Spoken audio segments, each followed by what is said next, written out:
À l'âge de 16 ans, j'avais demandé même à l'Hôtel-Dieu pour me prendre parce que j'avais un neveu qui était hospitalisé pour des coups de patin.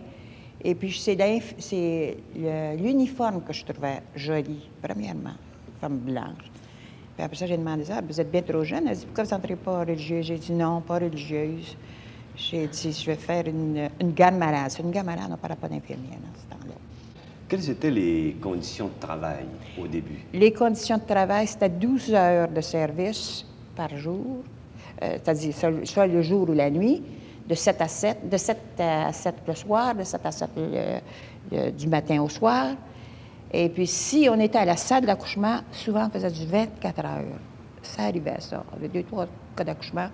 Puis là, on ne portait pas l'uniforme toujours pour descendre aux accouchements. On avait souvent notre robe de chambre en dessous, puis un sarrau par-dessus notre robe de chambre, puis un petit bol à boudoir avec des petites frisettes ici. Puis, pourquoi avez-vous préféré, durant ces nombreuses années de service, vous occuper surtout des cas de maternité? Des cas de maternité, parce que c'était ma spécialité. Et puis j'aimais bien mes malades. Ensuite, la souffrance, t'as entendu que... Mais après, c'était une joie. J'aimais mes patients. Et puis c'était réellement des amis après. Puis encore, ce sont des grands-mères et des arrière-grands-mères que je revois encore. Qui me fait plaisir de les revoir, puis de voir les enfants. Des fois, il y a longtemps que je ne les ai pas vus, puis ça change. Nous autres, on ne change pas. Moi peut-être un peu maintenant. Vous n'avez jamais eu envie, à certains jours, d'abandonner? Ah, pas du tout. Pas du tout. Non. Pas du tout. Ça a toujours été une routine chez moi, puis ensuite, j'aime à mon travail. Et puis, réellement, je l'ai fait avec conscience aussi. Mais vous-même, vous n'avez jamais été malade durant autant d'années de service? Ben, j'étais malade, oui, en différents temps, mais vite sur pied. Vous avez 73 ans aujourd'hui et vous travaillez encore. Oui, monsieur.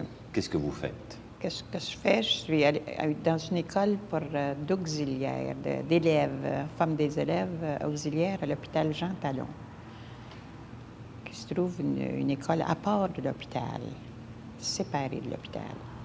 Alors, vous contribuez à former... À former, c'est-à-dire surveillante de ces élèves-là. Comparativement au travail, à la pratique d'infirmière, quel est votre point de vue sur le travail que vous faites aujourd'hui? Bien, j'aime bien mon travail, mais j'aimais bien mon nursing.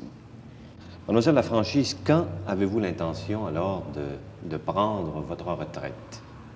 Après que j'aurai fini de voyager, probablement à l'âge de 75 ans, si j'ai la santé de continuer. On vous appelle toujours Mademoiselle Lafranchise, ce qui m'amène à vous demander oui, mademoiselle. Pourquoi vous ne vous êtes pas mariée, mademoiselle? Mais pourquoi? Mais écoutez, vous me demandez une chose indiscrète. Oui.